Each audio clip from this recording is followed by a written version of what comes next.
ಹಾಗೆ ಫಸ್ಟು ನಾನೇನು ಹೇಳ್ಬೇಕಂದ್ರೆ ಫಸ್ಟು ನಮ್ಮ ಬೈರ್ತಿ ಬಸವರಾಜಣ್ಣಗೆ ಹುಟ್ಟಿದ ಹಬ್ಬದ ಶುಭಾಶಯಗಳು.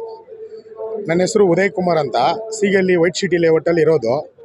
ನಾವು ಸುಮಾರು ಒಂದು 15 ವರ್ಷದಿಂದ ಬೈತಿ ಬಸವರಾಜಣ್ಣ ಜೊತೆ ಕಡೆ ಇದ್ದೀವಿ. ಅವ್ರು ಯಾವ ಪಕ್ಷದಲ್ಲಿದ್ರೂ ಸರಿ ಅವ್ರ ಜೊತೆ ಇದ್ದೀವಿ ನಾವು. ನಮ್ಮದು ನಿನ್ನೆಯಿಂದನೇ ಈ ಕೆ.ಆರ್.ಪುರಂ ಕ್ಷೇತ್ರ ಒಂದು ಹಬ್ಬದ ವಾತಾವರಣ ಆಗಿದೆ. ನಮಗೆ ಫೆಬ್ರವರಿ 3-4 ಅಂದರೆ ನಮಗೆ ಹಬ್ಬ ಥರ, ಊರ ಹಬ್ಬ ಎಲ್ಲ ಮಾಡ್ತಾರಲ್ಲ ಆ ಥರ ನಮಗೆ ಬಸವರಾಜನ ಬರ್ತ್ಡೇ ಬಂದು ನಮ್ಗೆ ಹಬ್ಬ ಥರ. ನಮ್ಮ ಶಾಸಕರಿಗೂ ನಮಗೆ ಸುಮಾರು ಸರಿ ನಮಗೆ ಎಲ್ಲರಿಗೂ ಬೇಕಾಗಿರೋ ಅನುಕೂಲಗಳೆಲ್ಲ ಮಾಡಿಕೊಟ್ಟಿದ್ದಾರೆ. ನಾವು ಏನು ಕೇಳ್ತೀವೋ ಮನೆ ಹತ್ರ ಬಂದು ನಮ್ಮ ತಂಡದವರಾಗಲಿ ನಮ್ಮ ಕಾರ್ಯಕರ್ತರುಗಳಾಗಲಿ ಏನೇ ಒಂದು ಕೇಳಿದ್ರು ಯಾವುದೂ ಒಂದು ಉದ್ರ ಮಾತು ಕೊಡಲ್ಲ. ಅದು ಯಾವುದು ಒಳ್ಳೇದೇ ಕೆಟ್ಟದ ನೋಡ್ಬಿಟ್ಟು ಇಮಿಡಿಯೇಟಾಗಿ ಅದಕ್ಕೆ ಕರೆದ್ಬಿಟ್ಟು ಇಮಿಡಿಯೇಟಾಗಿ ಕ್ಲಿಯರ್ ಮಾಡಿಕೊಡ್ತಾರೆ. ಇವತ್ತು ಬರ್ತ್ಡೇ ನೆನ್ನೆ ನೈಟು ಬಂದಿದ್ರಿ ನಾವು ಬರ್ತ್ಡೇಗೆ, ಇವತ್ತು ಬಂದಿದ್ದೀವಿ. ಇಲ್ಲೇ ಟಿಫನ್ ಮಾಡಿದ್ರಿ.